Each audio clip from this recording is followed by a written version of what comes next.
Just getting started. Mike, you've been in on a number of programs, but you're kind of switching things up a little bit. You're going to educate us a little bit more today. I thought, Gary, over the past, I kind of just spoke pretty straight up about the condition of the cemetery. So I was, in putting these notes together, I thought, maybe I should really talk about it and, like you said, educate folks on exactly what goes on. What are the key factors in operating a cemetery and owning a cemetery. And then I can kind of relate some of that to last year as well. So we got quite a bit to talk about. Yeah, so get started. We'd jump right into it. I'm interested. As we look at Clinton Lawn Cemetery, which is about 50 acres, and Springdale Cemetery is about 110 or so, 110. We kind of look, I step back and look at the basics, which is the question, what is a cemetery? And a lot of people have a lot of definitions. And for me, a cemetery is a place of reverence and where we inter our dead. And inter basically means burying a loved one. So if you look at that with my definition, we've already identified two main tasks. One is reverence, and the other is interment, in those two words. And that basically guides us through the process of owning and operating a cemetery. And those two words are especially critical as we're leading up here to Memorial Day. So I thought we would just take kind of a deep dive into looking at those two words, reverence and interment. And so keeping a cemetery in reverence of our dead, how exactly do we do that? And we do that through a continuance of beautification, which is attributed to mowing, trimming, tending to trees and shrubs, and we're creating an aesthetically peaceful place for loved ones to come pay reverence to their people, the folks that have passed away. So there's kind of three key factors when we talk about reverence, which goes back to the aesthetically peaceful place. And, the big one by far is weather. And we're getting a lot of rain today. Right. And that is the biggest factor, weather. For example, last year, from February through May, we had 8.47 inches of rain in Clinton, which is the third highest in 6 years. We kind of started out dry, and then kind of leading up to Memorial Day, it was just raining nonstop.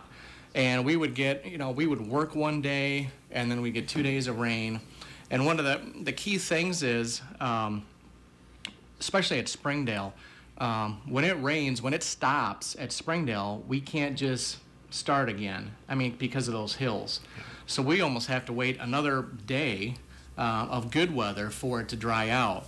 And to some extent, we can mow Clinton Lawn after it rains, but again, now you're looking at the grass clumping up and things like that. So again, we're keeping our eye on creating an aesthetically pleasing place, and you don't want clumps of grass all over the place. The other factor with that rain is a kind of a term I came up with, which is grow time to mow. And grow time to mow is basically just what it says. How long does it take after I mow an area before it has to be mowed again? And last year, especially up at Springdale, we could mow one area in 2.5 days, it could be mowed again. And so, you're looking to mow that entire place takes about a week and a half. So, you're already behind the gun. If we're getting a lot of rain, there's a lot of pressure for us to get that ready, especially for Memorial Day. Sounds like you're just kind of chasing your tail sometimes there, Mike. Yeah, we've got a system that we follow for mowing and trimming. But like I said, after we mow one area, and maybe we're in the middle of Springdale Cemetery, after 2.5 days, well, that first area could already be mowed again. And there's things that we can do to kind of mitigate that. We combine resources with Clinton Lawn, so I can have 4 mowers going at one time, and that helps, but it certainly is a big challenge. And you got to have labor. Well, that is the next factor. The next factor is labor. Now, my primary pool is high school kids, But again, they don't get out till the end of May, so past Memorial Day. So really, I get those kids, and I've got two really good kids that have worked with me for a couple of years, Evan and Jaden. But they kind of pound on the weekends as much as they can. But that again is another challenge, just to get folks ready for Memorial Day. What about retirees? I do have. I had a couple gentlemen that mowed for me last year. One was retired. One, his name is Tom. He could work in the mornings, but then he had another job. He's actually running a back shop pizza now, so they have very good food too, by the way. But he could mow in the mornings, and so I'm flexible with hours. Really, we're just looking at trying to find folks that can work about 5 or 6 hours. So that is, the other big part of that is, when you look at a cemetery, and now you look at a place like ADM, those are two totally different pay scales. So my labor pool isn't real large, and a lot of that is because, I can pay, basically I pay a flat salary, and then I boost that up with performance bonuses to kind of make it more attractive for folks to work. You mentioned you had a couple of young men that have worked with you before. I would imagine it's so beneficial when you don't have to retrain. Oh, that's key. When, for example, Evan and Jaden, I could basically tell those kids, give them the keys to the door, and they do their thing, and they know about safety and mowers and things like that, and I certainly don't have to follow behind them. So they're getting ready to graduate this year, which kind of puts me in a bind now, because now I have to go back to the very beginning. And what's nice is usually I get a couple kids, or 3 or 4, they love it because they can just put their tunes on and work, and I don't bother them. And it's really a great job. Actually, George and I, in high school, worked at St. Mary's Cemetery. So it's really, if there's any young people out there that need a job, certainly call Lemke Funeral Homes, and I'll talk to you about that. I would think, maybe even college age. Yeah, but again, you look at college, they don't come back till really the 1st of June, and then they leave usually in August. Yeah. So again, it's kind of like, I talked to a gentleman who works for the city. The Clinton Pool kind of runs into that. They have to have college kids for lifeguards, but they can't get the college kids till they get out of school, and then they leave in August. So it's a challenge that we go through every year, and that's again leading right up to Memorial Day, which I kind of term the Super Bowl for cemeteries. Oh, speaking of, I got to get your pick. Glad you said that. Yeah. I'm glad you said something. Kansas City or Philadelphia? Oh, I'm taking Philly. It's 2 for Philadelphia already. Yeah. How about Yeah. that?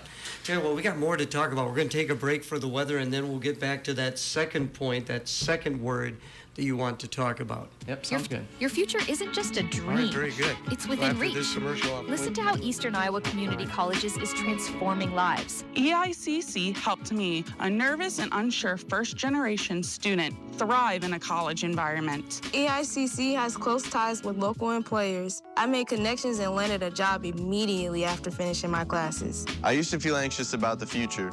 Not anymore. The education, experiences, and support I've received have changed my outlook. Thanks to EICC, I can chase my dreams. It's your future, and it starts today. Apply now at eicc.edu. It's time now on KROS for the Storm Track 8 weather forecast, brought to you by Electronics. A weather impact alert continues for this morning. Dense fog and some heavy downpours will be likely. Then drying out for the afternoon and skies clearing. We'll see highs in the mid-40s today. For tonight, skies go mostly clear again and lows will drop to the chilly mid-20s. With your Storm Track 8 weather impact forecast, I'm meteorologist Andrew Stutzky. And currently we have rain and a temperature of 39 degrees. Winds are out of the east at about 10 to 15 miles per hour. And this weather report on KROS has been brought to you by Electronics. Electronics Incorporated, the area's largest communications and alarm systems company, where their #1 goal is customer service. Their quality work in a timely manner keeps you connected to the world. Electronics technicians realize that communication is the key to your company's productivity and profit. Their professional team has decades of experience that bring you the best possible service. Electronics Incorporated, 522 North 2nd Street, Clinton, or go to electronicsinc.com. Domestic Plumbing of Clinton, serving this area. If you are looking at remodeling or possibly building, keep Domestic Plumbing in mind. They are the area leader in heating and cooling and, of course, plumbing. Let Domestic Plumbing update your bathroom, including aging-in-place upgrades. And for your cooling and heating needs, count on the professionals at Domestic Plumbing. Join the long list of satisfied customers who have put their trust in Domestic Plumbing for over 90 years. Domestic Plumbing, 716 South 2nd Street, Clinton. Phone 563-242-0022. Men's Day just getting started. Mike Goddard is in it, and he's come up with something new this year for Men's Day. We already covered the first part. Let's get into our second part of this. Yeah, so we mentioned earlier that for me, a definition of a cemetery is a place of reverence and where we inter our loved ones. And so now we're going to talk about to inter, or interment, which is basically burying your loved one. So I kind of went through steps, and actually there's about 38 steps that we perform, and that's regardless of the weather or labor issues or equipment issues. I mean, when someone calls and they want to bury someone, we do it. We do it regardless. And so I condensed the 38 steps down to about 12 for the sake of time, just so folks can understand. And the first thing is, of course, communication and paperwork. So normally a funeral director will call and say that someone has passed away and they're going to be buried at either Springdale or Clinton Lawn. And one of the first steps we do is look for the lot number and the space for that loved one. And that kind of goes back to records and deeds. We're looking at deeds that may be over 100 years old, or maybe great-great-grandpa bought spaces and now they got passed down, but then somebody in the family sold a couple. So it can get pretty tricky on exactly who owns what space. The next part of that is once we find the lot and the specific space, we generate what's called an interment order, and we send that to the funeral home, and that lists what space that loved one will be buried in, and of course the charges. The next part is locating and marking the grave to be dug. And again, we're looking at, especially at Springdale Cemetery, some of those maps are over 100 years old, and through those 100 years, there might have been 3 or 4 organizations that own the cemetery.